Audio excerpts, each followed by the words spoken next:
మాజీ మంత్రివర్యులు, గౌరవ శాసనసభ్యులు, గౌరవ శాసన మండలి సభ్యులు, పార్లమెంట్ సభ్యులు, పార్టీ నాయకులు, కార్యకర్తలు, ఉద్యమకారులు, ఎంతోమంది న్యూట్రల్స్ కూడా ఈరోజు సంఘీభావాన్ని తెలియజేసిన ప్రతి ఒక్కరికి శిరస్సు వంచి కృతజ్ఞతలు తెలియజేస్తా ఉన్నాను. ఇవాళ రేవంత్ రెడ్డి ఇచ్చిన సిట్ నోటీసు అంతా కూడా ఒక ట్రాష్. నిజంగా చెప్పాలంటే ఈరోజు ఉత్త సొల్లు, ఎటువంటి నిరాధారమైనటువంటి ఆరోపణలు, ఆధారం లేనటువంటి మాటలు, అడిగిందే అడుగుడు, సొల్లు పురాణం తప్ప ఏమీ లేదు. ఒక్క ఆధారం కూడా చూపలేదు. ఓ గంట అడుగుడు, గంట అడగంగానే పైకి వెళ్ళి ఫోన్లు వస్తాయి, బయటకు పోవుడు, గంట మాట్లాడుకొని మళ్ళీ వచ్చుడు, మళ్ళీ ఒక అర్ధగంటను గంట అడగంగానే మళ్ళీ సైకిల్ వస్తాయి, బయటకు వెళ్ళి ఫోన్ అనగానే మళ్ళీ బయటకు పోవుడు. మరి ఆ ఫోన్లు రేవంత్ రెడ్డి చేస్తుండా, సిపి సజ్జనార్ చేస్తుండా నాకు తెలియదు, కానీ ఫోన్లు వచ్చుడు, బయటకు పోయి మాట్లాడు. బయటకు పోయి ముగ్గురు పోతారు, ఇక ముగ్గురు అధికారులు కలిసి అడుగుతూ ఉండ్రి. ముగ్గురు బయటకు పోవుడు, గంట మాట్లాడుకొని వచ్చుడు, గంట అడుగుడు, అడిగిందే అడుగుడు తప్ప అందులో ఏమీ లేదు. అంటే ఇదంతా కూడా అటెన్షన్ డైవర్షన్. ముఖ్యంగా నిన్న మేము ఈ సైట్ విజిట్ సర్టిఫికెట్ పేరిట జరిగిన కుంభకోణాన్ని బట్టబయలు చేశాం. సైట్ విజిట్ సర్టిఫికెట్లో మొదటి లబ్ధిదారుడు ముఖ్యమంత్రి బావమరిది. రేవంత్ రెడ్డి బావమరిది భాగోతాన్ని పొద్దుగాల బయట పెడితే సాయంత్రానికి నోటీసు పంపిండు నాకు. అంటే ఇదంతా డైవర్షన్ పాలిటిక్స్.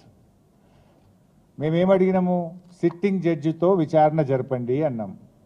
రేవంత్ రెడ్డి నీకు ధైర్యం ఉంటే, నిజాయితీపరుడు అయితే, నువ్వు తప్పు చేయకపోతే తక్షణమే సుప్రీంకోర్టు, హైకోర్టు సిట్టింగ్ జడ్జితో విచారణకు ఆదేశించు. ఈ బొగ్గు కుంభకోణాల్లో జరిగిన అవినీతిని మొత్తం బట్టబయలు చేద్దాం. నువ్వు తప్పు చేయకపోతే, నువ్వు నిజాయితీపరుడు అయితే మేము అన్ని ఆధారాలు కూడా మీరు వేసిన సిట్టింగ్ జడ్జి గారికి అందించడానికి సిద్ధంగా ఉన్నాం. నువ్వు చీటికి మాటికి సిట్లు వేస్తున్నావు కదా, కమిషన్లు వేస్తున్నావు కదా. ఇవాళ మేము అన్ని ఆధారాలతో సూటిగా ఆరోపణ చేస్తున్నాం.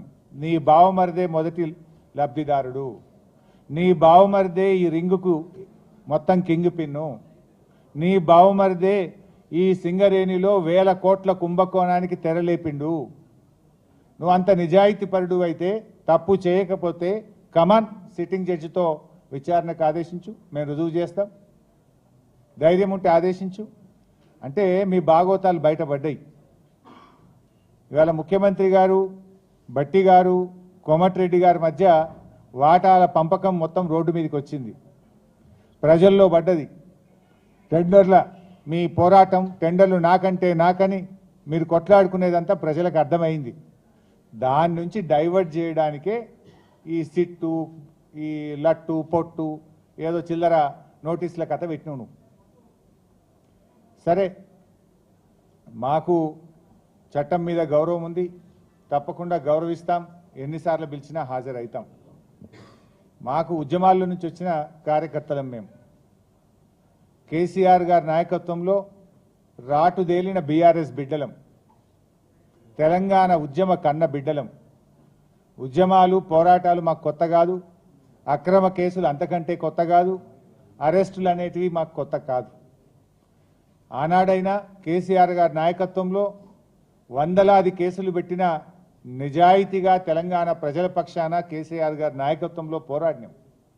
జైళ్లలో పెట్టిన రెట్టించిన ఉత్సాహంతో తెలంగాణ కోసం పోరాడినాం. ఇలా మేము మీ కాంగ్రెస్ నాయకుల లెక్క సిట్ నోటీసులు రాగానే పారిపోయేటోళ్ళం కాదు. మేము మీరు పిలిస్తే వచ్చినాం, బాజాప్తా